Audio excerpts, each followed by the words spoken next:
오늘도 말씀을 깨닫는 지혜와 응답받는 기도의 은총이 우리에게 넘치게 될 줄로 믿습니다. 오늘은 베드로후서 2장의 말씀을 우리가 함께 나누고 또 은혜 받고자 합니다. 이 베드로후서는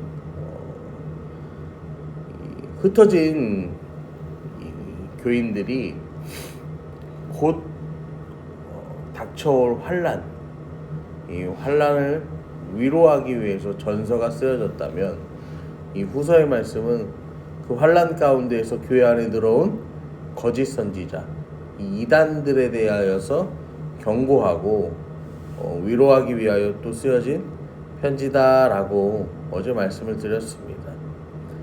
오늘 말씀 1절에도 보시면, 그러나 백성 가운데 또한 거짓 선지자들이 일어났었나니 이와 같이 너희 중에도 거짓 선생들이 있으리라. 이 거짓 선생이 있다라고 베드로는 편지합니다. 이 거짓 선생들의 특징이 뭐냐면은 멸망하게 할 이단을 가만히 끌어들였다라는 거예요.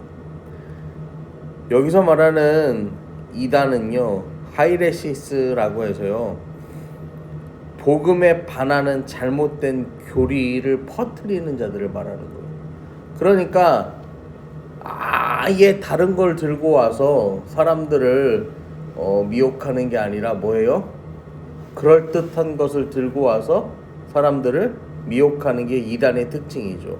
그리고 그들을 가만히 끌어들였다라고 해요.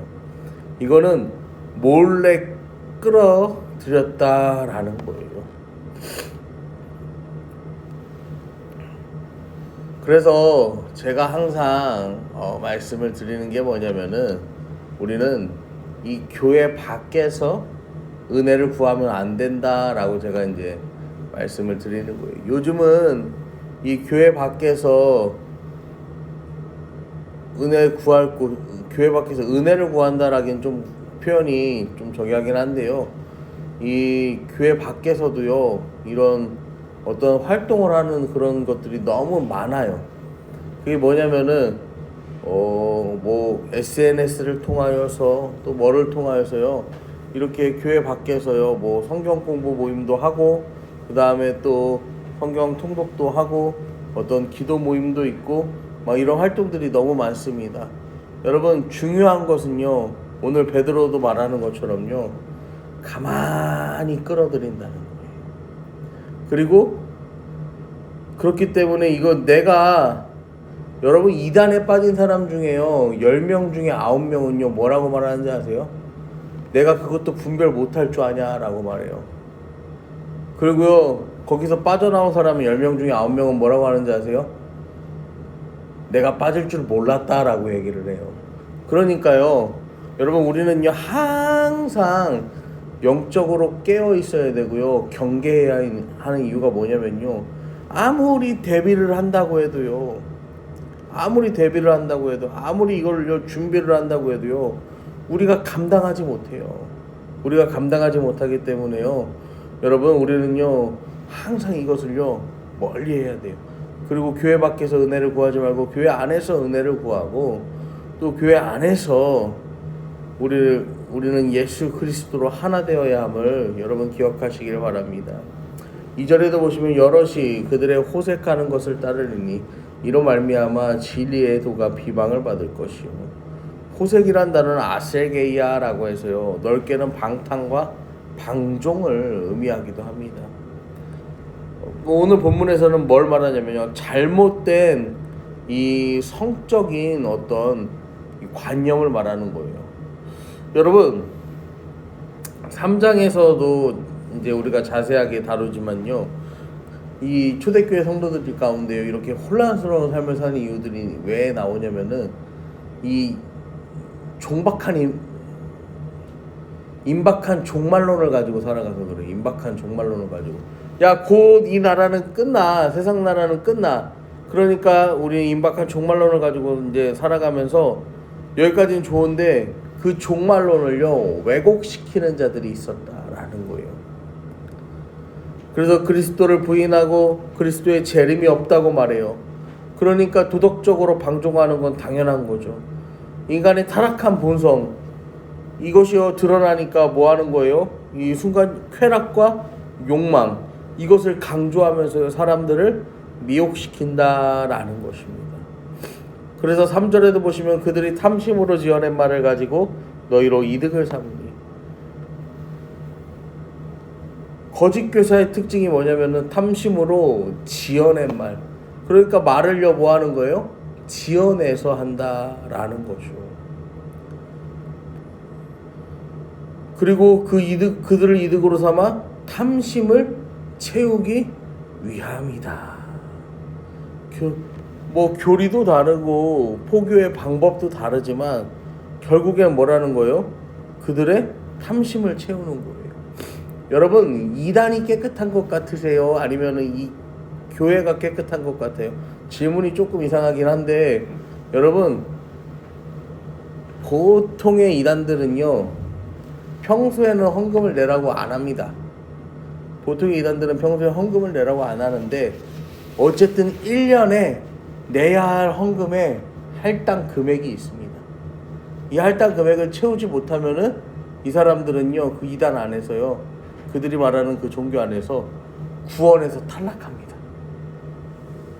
구원에 탈락하는데, 보통 이제 보통 한 500만 원씩 내라고 합니다. 1년에. 그러면은요 곰곰이 생각해 보면은 그냥 교회를요 왔다 갔다만 하고요, 또 어느 정도 교회를 열심히 섬긴다고 하는 웬만한 성도들보다 헌금을 더 많이 내야 돼. 그러니까요 사실 이단이 그렇게 깨끗한 게 아니거든요. 근데요 사람들은 그들이 말하는 거짓으로 포장된 그 유혹에, 미혹에 흔들려서요 뭐합니까? 그냥 저기 하는 넘어가는 거죠. 여러분, 그 조선시대에, 조선시대라고 말할까 그런데 이 일제시대에 굉장히 유행했던 이단 종교들이 많이 있습니다. 그때는 이제 나라가 힘들고 하니까 이단 종교들이 굉장히 많이 유행하는데, 그때 이 유행하던 종교 중에 그 교주가 있는데, 그 교주의 유고를요 지금도요 막 이미 몇십 년이 지났잖아요. 근데 그 교주의 유고를 자기들에게 돌려달라고 이 국가를 상대로 막 반환 소송을 하는 그런 이단 단체들도 있어요. 여러분, 50년, 60년, 70년, 80년이 지났어요. 근데도요 그러면은 이 허구가 드러날 만하잖아요. 그런데요 그럼에도 불구하고 거기에 빠져서요 그렇게 살아가는 사람들이 있어요. 여러분, 나는 결코 안 빠지겠지, 나는 그런 것도 구별 못할까? 여러분, 전혀 그렇지 않다라는 거예요. 이단들은요 참, 이 거짓 선생들은 우리를요 어떻게 넘어지는지도 모르게 넘어가게 만들고요, 어떻게 미혹되는지도 모르게 미혹합니다. 그러면서 4절부터 보시면은요, 하나님이 범죄한 천사들을 용서하지 아니하시고 지옥에 던져 어두운 구덩이에 두어 심판 때까지 지키게 하셨습니다. 하나님 범죄한 천사들을 용서하지 않으시고 심판하신다는 거예요.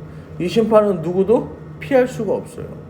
그리고 5절에도 보면 옛 세상을 용서하지 아니하시고 오직 의를 전파하는 노아와 그 7 식구를 보존하시고 경건하지 아니한 자들의 세상에 홍수를 내리셨다라는 거예요. 노아가 그 산에서요 방주를 짓잖아요. 노아가 그 산에서 방주를 지으면서요, 내가 이 방주를 왜 짓나? 여러분, 그렇게 고민했겠습니까? 그 기간 동안요 노아는요 이 물로 이 세상을 멸하실 수밖에 없는 하나님 앞에서요 처절하게 회개하는 거예요. 매일매일 회개하는 거예요. 방주를 지어 올리면서. 그리고 그 방주를 보면서 사람들이 찾아와서 뭐라고 합니까? 이거 왜 짓냐? 뭐 때문에 이 산꼭대기에 이 배를 짓고 있냐? 그러면 노아가 그 사람들한테요, 도와주지도 않을 놈들은 가버려라 그러겠어요? 내가 이걸 왜 짓는지, 우리의 죄가 무엇인지요 매일매일 얘기하지 않았겠어요? 찾아오는 이들에게. 여러분, 노아를 표현할 때 뭐라고 하냐면요, 오직 의를 전파하는 노아라고 합니다. 오늘 말씀 5절에 보면요, 오직 의를 전파하는 노아. 노아는요 그의 삶에요 방주를 준비하면서 매일매일 뭐 한 거예요? 의를 전파하였다라는 거예요. 그래서 그 약속을 믿고 순종하는 삶을 살았고, 그를 무시하고 홍수의 심판을 경홀히 여기는 그 자들은 뭐 했다는 거예요? 그대로 그렇게 홍수 심판에 쓸려 나갔다라는 거죠. 6절에도 보시면 소돔과 고모라 성을 멸망하기로 정하여 재가 되게 하사 후세에 경건하지 아니할 자들에게 본을 삼으셨습니다. 제가요 막 온갖 다큐멘터리를 다 찾아보는데요, 소돔과 고모라가 대체 어디에 있었는지 아무도 못 찾아. 그냥 그때 어떤 자료들을 바탕으로요 막 디스커버리나 이런 그 히스토리 채널이나 이런 데서요 막 그때 상황을 유추해 보면은, 그때 상황을 유추해서 이제 도시가 이렇게 있는데 이 도시의 그런 이제 심판의 과정에 대해서 이제 막 설명을 합니다. 그러면서 그 이야기를 하는데, 여러분 가장 중요한 건 뭐냐면요, 뭐 이 도시가 뭐 어떻게 멸망했고 이 도시가 어디쯤에 있었고 이게 중요한 게 아니라, 제일 중요한 거는 이것이요 하나님의 심판의 샘플이 되잖아요. 샘플. 소돔과 고모라는 흔적도 찾을 수 없는 그 소돔과 고모라는 뭐가 되는 거예요? 샘플이 되는 거예요. 그런데 그 흔적도 찾을 수 없는 소돔과 고모라의 심판 가운데에서도 건짐을 받은 사람들이 있었다라는 거죠. 무법한 자들의 음란한 이 행실로 말미암아 고통당하는 의로운 롯을 건지셨으니, 하나님이 롯을 건지셨다라는 거예요. 롯이 그 땅에서요 고통당하였다라고요 말씀하시죠. 거기다 9절과 10절에 보면, 주께서 경건한 자는 시험에서 건지실 줄을 아시고 불의한 자는 형벌 아래에 두어 심판 날까지 지키시며 특별히 육체를 따라 더러운 정욕 가운데서 행하며 주관하는 일을 멸시하는 자들에게 형벌할 줄 아시느니라.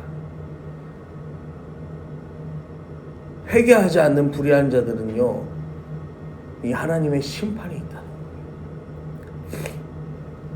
오늘 말씀은 두 가지를 우리에게 이야기합니다. 하나는 심판이 있다는 거예요. 그리고 두 번째는요 구원도 받을 수 있다는 거예요. 여러분, 심판과 구원, 아무리 이 하나님의 심판이 다가온다고 해도요, 하나님이 노아를 방주에 보존하신 것처럼요, 롯과 두 딸을요 그 불과 유황에서 건져내신 것처럼요, 하나님은 먼저 뭐 하신다는 거예요? 구원하신다는 거예요. 그리고 심판하신다는 거예요. 여러분, 우리는 마지막 때를 살아가고 있습니다. 여전히 이 거짓 선생들, 이단들은 자신들의 탐욕을 채워줄 먹잇감을 노리고 있고요, 노아의 때처럼 사람들의 죄악은 점점 더 가득하여지고 있습니다. 소돔과 고모라처럼요 이 온 세대의 성적인 부패함은요 계속 날마다 심해져 갑니다. 여러분, 이러한 시대에 우리는 어떠한 삶을 살아야겠습니까? 이 새벽에 나오신 여러분들이 참 축복이에요. 예수님께서 항상 깨어서 기도하셨던 것처럼 여러분도 이 죄로 관영한 세상 속에서, 날마다 부패해가는 세상 속에서 이 새벽을 깨워서 기도하신다는 것, 그렇게 하나님의 음성에 순종하시는 것,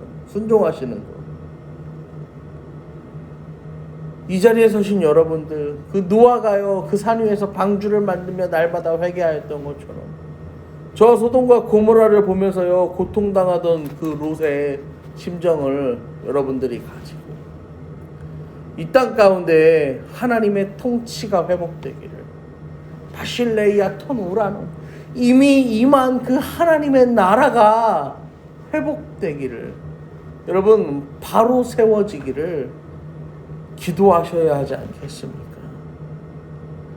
여러분, 하나님의 그 최후의 심판은 아직 임하지는 않았어요. 그런데 여러분 반드시 임합니다. 그러므로 그때까지 여러분 깨어 기도하시기를 부탁드립니다. 하나님의 심판과 그 구원의 은혜를 여러분의 삶을 통하여서 노아처럼 롯처럼 그렇게 전하는 삶을 살아가시기를 간절히 축원합니다.